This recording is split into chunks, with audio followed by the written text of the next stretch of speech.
Assalamualaikum warahmatullahi wabarakatuh. Perkenalkan, nama saya Sefiani Umi Awalidina, NIM 2123T1635.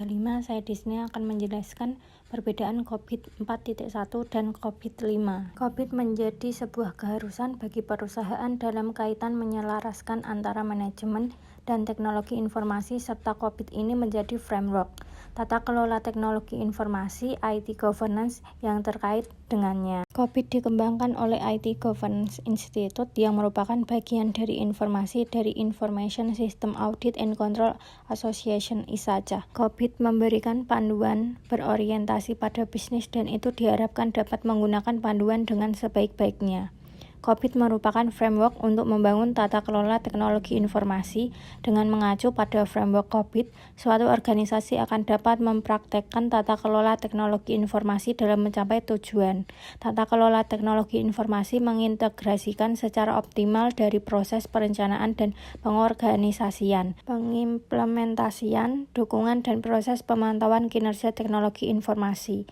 COVID adalah metode standar yang dapat memberikan kerangka dasar dalam menciptakan sebuah teknologi informasi yang sesuai dengan keinginan organisasi. COVID bertujuan untuk menyediakan model dasar yang memungkinkan pengenalan aturan yang jelas dan praktek yang baik dalam pengendalian informasi dalam suatu organisasi perusahaan dalam mencapai tujuannya. Control Objective for Information and Related Teknologi adalah seperangkat dokumentasi good practice untuk tata kelola teknologi informasi yang dapat membantu auditor, manajemen, dan pengguna untuk menjembatani gap antara risiko bisnis, kebutuhan kontrol, dan masalah teknis. COVID merupakan model yang dirancang untuk mengendalikan fungsi IT. Ini adalah gambar evolusi COVID tahun 96, yaitu COVID 1, COVID 2 tahun 98, COVID 3 tahun 2000, COVID 4.1, 2005 sampai 2007, COVID 5 dari 2012. COVID 4.1 versus COVID 5.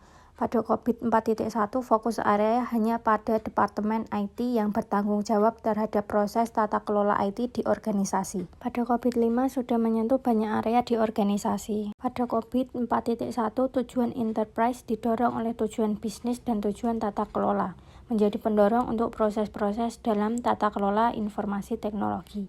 Pada COVID 5, kebutuhan pemangku kepentingan stakeholder yang menjadi pendorong tujuan tata kelola untuk menghasilkan suatu nilai, yaitu realisasi manfaat, optimasi resiko, dan optimasi sumber daya. Pada COVID 5, antara fungsi manajemen dan fungsi tata kelola sudah dipisahkan secara tegas. Pada COVID 4.1 lebih cenderung hanya fungsi manajemen saja. Dampak perubahan COVID 5 pada proses implementasi governance of enterprise IT. GATE.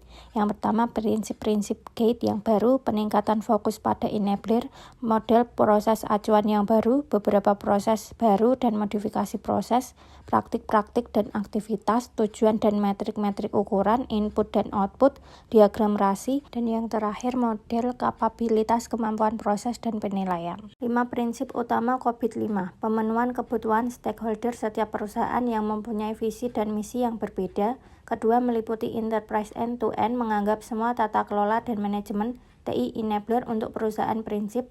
3. Menerapkan single framework yang terpadu. COVID 5 dapat menyesuaikan dengan tata kelola dan manajemen TI pada perusahaan. Yang keempat, mengaktifkan pendekatan holistik. COVID 5 mendefinisikan satu set enabler untuk mendukung pelaksanaan tata kelola yang komprehensif dan sistem manajemen TI untuk perusahaan. Yang kelima, yaitu terdapat 7 enabler. 7 penekanan pada enabler dalam implementasinya. Yang pertama, prinsip, kebijakan, dan kerangka kerja. Di dalam COVID 4.1, poin-poin ini tersebar ke dalam beberapa proses-proses COVID 4.1. 2. Proses-proses. Proses sendiri menjadi hal yang sentral di dalam COVID 4.1. 3. Struktur organisasi. Beda dengan COVID 5, di dalam COVID 4.1, struktur organisasi tercermin dalam RASI chart yang mendefinisikan peran serta tanggung jawab para pihak di dalam setiap proses. Yang keempat, kultur, etika, dan perilaku, yaitu perihal kultur, etika, serta perilaku. Poin ini hanya terselip di beberapa proses COVID 4.1. Yang nomor 5, informasi. Di dalam COVID 4.1 sendiri, informasi adalah salah satu sumber daya teknologi informasi, IT resource. 6. Layanan, infrastruktur, dan aplikasi. Di dalam COVID 4.1, infrastruktur dan aplikasi operasi, keduanya disatukan dengan layanan, kemudian dijadikan salah satu sumber daya TI juga. Yang terakhir, nomor 7, orang, keterampilan, skill, dan kompetensi.